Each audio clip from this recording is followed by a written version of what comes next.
విభజనపై క్లారిటీతో తెలంగాణ రాష్ట్ర ఏర్పాటుపై కేంద్రం సైలెంట్ గా ముందుకు కదులుతోంది.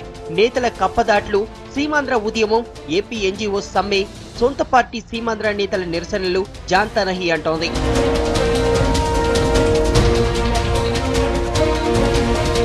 తెలంగాణ నోట్ ప్రిపరేషన్ లో హోంశాఖ పడిపోయింది.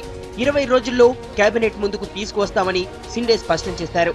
సెప్టెంబర్ 11, 12 తేదీల్లోపే కేబినెట్ ముందుకు వచ్చే ఛాన్స్ ఉంది. పార్లమెంట్ సమావేశాలు ముగిశాక స్పీడ్ మరింత పెరిగే అవకాశాలున్నాయి.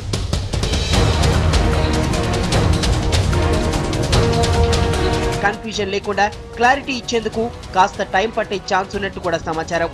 తర్వాత నోట్ను న్యాయశాఖ పరిశీలనకు పంపిస్తారు. పంపకాలపై సీనియర్ మంత్రి నేతృత్వంలో ప్రభుత్వం సబ్ కమిటీ వేస్తోంది. ఆంథోనీ, చిదంబరం, షిండే ముగ్గురిలో ఎవరో ఒకరు కమిటీని లీడ్ చేసే ఛాన్స్ ఉంది. కమిటీ తయారు చేసే డ్రాఫ్ట్ బిల్లు కేబినెట్ ఆమోదంతో రాష్ట్రపతికి చేరుతుంది. ప్రెసిడెంట్, అసెంబ్లీ అభిప్రాయం అడుగుతారు. అసెంబ్లీ ఓకే చెప్పినా, నో చెప్పినా సంబంధం ఉండదు. 15 రోజుల్లో అసెంబ్లీ డెసిషన్ చెప్పాల్సిందే.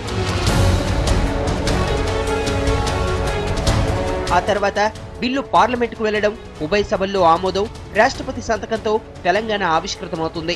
2014 జనవరికి 2 రాష్ట్రాలు, 2 ముఖ్యమంత్రులుంటారని ఢిల్లీ టాక్. సీమాంధ్ర నేతలు రాజీనామాస్త్రం ప్రయోగించినా నష్టమేమీ లేదంటున్నారు నిపుణులు. గవర్నర్ అభిప్రాయంతో రాష్ట్రాన్ని విభజించే అవకాశాలున్నాయని చెబుతున్నారు. పంజాబ్, హర్యానా రాష్ట్రాల విభజన గవర్నర్ అభిప్రాయంతో చేసినవేనని అంటున్నారు. మరోవైపు హైదరాబాద్ యూటీపై కావాలనే లీకులిస్తున్నట్టు తెలుస్తోంది. సీమాంధ్ర నేతల్ని చల్లార్చడం ఒకెత్తైతే ఇతర వర్గాల థాట్స్ ను గెస్ చేయొచ్చనే ఆలోచన. 6 100 100 6 తెలంగాణ ఖాయమని తెలుస్తోంది. ఆత్మగౌరవాలు, సమన్యాయాలు వర్కౌట్ కావని తెలిసిపోతోంది. కేంద్రం స్పీడ్తో వచ్చే ఏడాదికి కొత్త రాష్ట్రం రాక తప్పదని ఢిల్లీ పరిణామాల్ని చూస్తే అర్థమైపోతోంది.